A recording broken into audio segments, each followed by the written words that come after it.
سونیا میں چاہوں گا کہ ہماری یہاں ذاکرہ اور اسکالر موجود ہیں، ان سے ذرا سیرت کے حوالے سے آپ حضرت امام حسن علیہ السلام کی سیرت پر تھوڑی سی روشنی ڈالیں۔ میں سمجھتی ہوں سونیا، کسی کی سیرت کو ڈسکس جب ہم کرتے ہیں، اس کا سانچہ کھینچتے ہیں، تو اس کا حسب نسب معلوم کرنا بہت ضروری کام ہے کہ اس کے خاندان میں کون ہے، کیونکہ اگر خاندانی انسان ہوگا تو سیرت با کمال ہوگی، اور خاندانی نہیں ہوگا تو سیرت کو تو ڈسکس کرنے کی ضرورت ہی نہیں ہے۔ لہٰذا ہم دیکھتے ہیں امام حسن وہ ہیں کہ جن کی نانی ملکۃ العرب ہے اور نانا رحمت للعالمین ہے۔ اب دیکھا جائے کہ نانی ملکۃ العرب ہے، جب رسول اللہ صلی اللہ علیہ وسلم سے جناب فاطمہ نے پوچھا کہ بابا آپ کے ورثے سے میرے بیٹے کو کیا ملے گا، ٹھیک ہے، تو رسول اللہ فرماتے ہیں کہ میں نے اپنے ورثے سے اپنی ہیبت اور سرداری حسن کے نام پر کر دی۔ اور جیسے کہ اس بچے نے، شیرین گوئی بچے نے فرمایا تھا کہ امام حسن سے سب محبت کرتے ہیں، تو بھائی حسن وہ ہے جن کو بادشاہ خاص و عام کہتے ہیں، علی کا قائم مقام کہتے ہیں، اور دلیل ایک ہی کافی ہے امام حسن کے لیے کہ یہ خود امام حسین ان کو اپنا امام کہتے ہیں، امام دوئم ہیں۔ اور اگر ددیالی اعتبار سے دیکھا جائے تو ماں دادی کون ہے؟ جو کہ فاطمہ بنت اسد ہے، جن کے والد وہ ہیں کہ جو ابراہہ کے ساتھ جناب عبد المطلب کے ساتھ کھڑے ہوئے اور جنگ لڑی، یعنی کہ بہادری یہ ہے۔ دادا کون ہے؟ جناب عبد المطلب جو محافظ رسول ہیں، اور پھر بات آ جائے یہاں پر والد کی تو وہ کل ایمان ہے، اور ماں کون ہے؟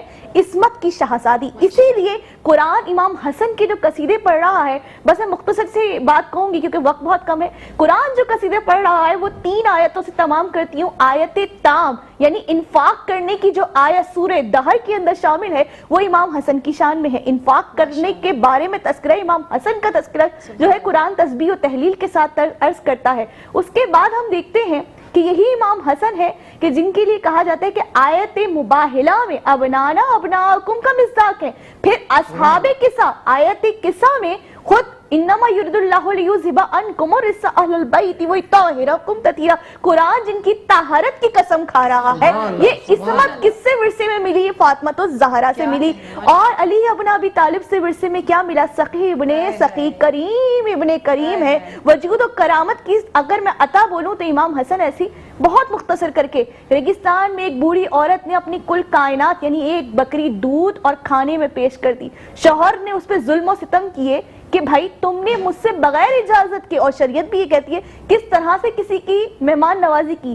بعد میں جب وہ مدینے آئی، جانتی نہیں ہے کہ یہ رسول کے شہزادے ہیں، تو امام حسن نے اس بوڑھیا کو پہچانا، ضعیفہ کو پہچانا، بلایا اپنے غلام کے ذریعے اور اٹھا کے اس ضعیفہ کو 1000 بکریاں اور دینار دے دیے۔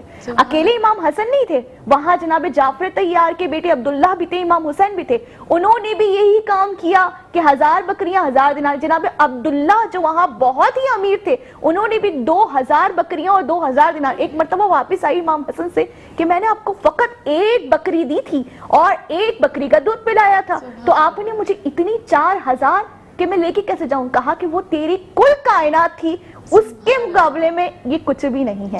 تو سخی ایسا ہے۔ میں پوچھنا چاہوں گا آپ سے سائرہ عبدی صاحبہ کہ آج کا جو اتنا مبارک دن ہے اس میں آپ کا پیغام کیا ہے؟ میرا پیغام یہ ہے کہ ہم اہل بیت سے محبت کا دعویٰ کرتے ہیں۔ یقیناً یہ اہل بیت کی ذات وہ ہے کہ جن سے غیر مسلم بھی محبت کا دعویٰ کرتے ہیں، چاہے وہ ہندو ہوں، سکھ ہوں، عیسائی ہو۔